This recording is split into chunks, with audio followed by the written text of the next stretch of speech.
तो बच्चों, अभी पूर्व की कक्षा में हम एक्विनास के कानून संबंधी विचारों को डिस्कस कर रहे थे और मैं जो तीसरा प्रकार उसने बताया मानवीय कानून, उसकी विशेषताओं पर आपसे बात कर रही थी।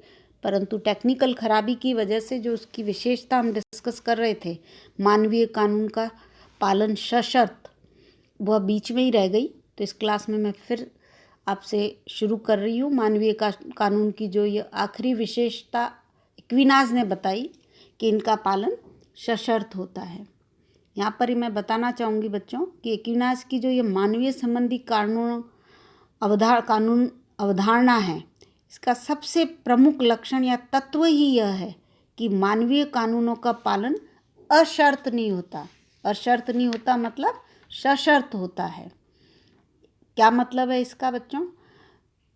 तो एक्विनास ने प्राकृतिक कानून और मानवीय कानूनों में कोई विरोध नहीं माना था।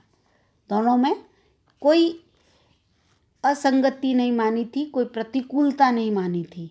उसके अनुसार मानवीय कानून प्राकृतिक कानून के अनुकूल होने चाहिए, और यदि मानवीय कानून इस शर्त को पूरा नहीं करते, यानी कि प्राकृतिक कानून के अनुकूल वह नहीं बने हैं, तो उनका उल्लंघन किया जा सकता है। और यही इसकी आप कह सकते हो पालना की शर्त भी है कि वह कानून प्राकृतिक कानूनों के अनुसार आधार पर निर्मित होने चाहिए। एक्विनास ने स्पष्टतः यहाँ पर लिखा है बच्चों कि एक अत्याचारी शासक के अधिनियम कानून नहीं, वरन कानून के विकृत रूप हैं। उन्हें कानून के स्थान पर हिंसा के कार्य ही कहा जा सकता है।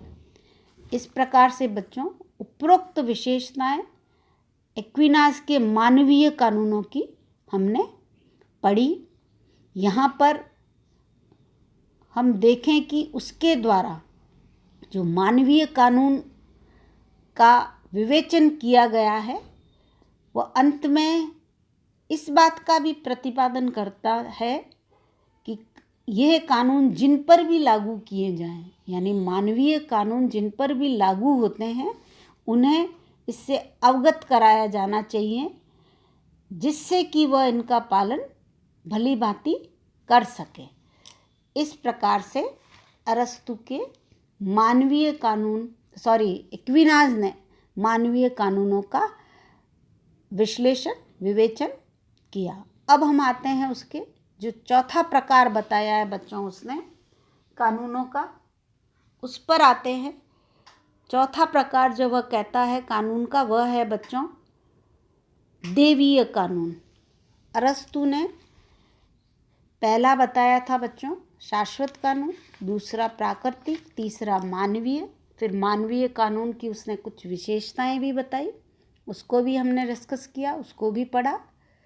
अब है जो चौथा प्रकार एक्विनास बताता है, वह है देवीय कानून। अब देवीय कानून किसको कह रहा है वो बच्चों?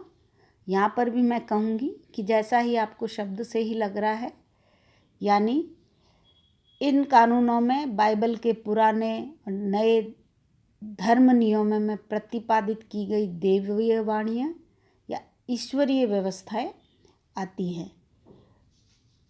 यानी जब भी कोई मनुष्य विवेक शून्य हो जाता है, तो ये देवीय विधियाँ, यदि ये देवीय ही कानून है जो मनुष्य में उत्पन्न कमियों बुराइयों को दूर करता है।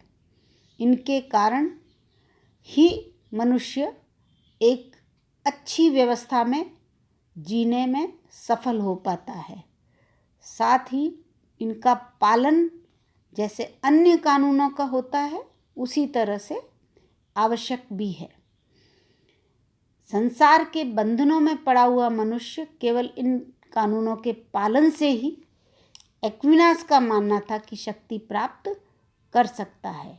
तो यहाँ पर हम कह सकते हैं बच्चों कि एक्विनास का यह देवीय कानून है, यह मानव जीवन के आध्यात्मिक पक्ष को नियमित और नियंत्रित करने वाला कानून है।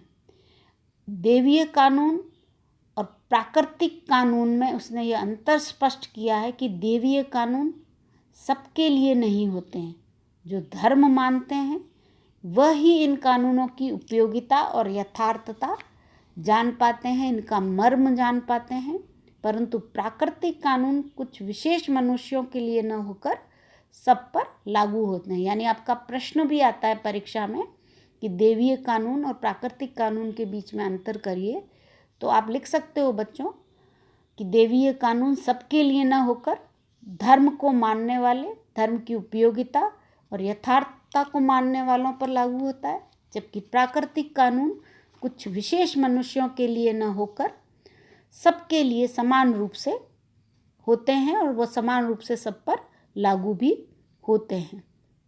इस प्रकार से बच्चों एक्विनास द्वारा ये कानून संबंधी जो अवधारणा है, इसमें कानूनों को 4 श्रेणियों में बांटा है और इनमें शाश्वत और देवीय कानूनों का संबंध वह धर्म और आध्यात्मिकता से बताता है और प्राकृतिक और मानवीय कानूनों का संबंध राजनीतिक और भौतिकता से बताता है। और उसका जो यह कानून संबंधी अवधारणा है, या आप कह सकते हो उसका यह जो कानूनी वर्गीकरण है बच्चों, यह पाश्चात्य दर्शन में एक अहम और महत्वपूर्ण विवेचन और विश्लेषण के रूप में पहचान रखता है। तो थैंक यू बच्चों।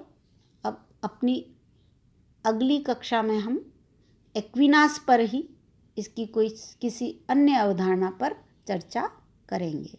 तो थैंक यू बच्चों।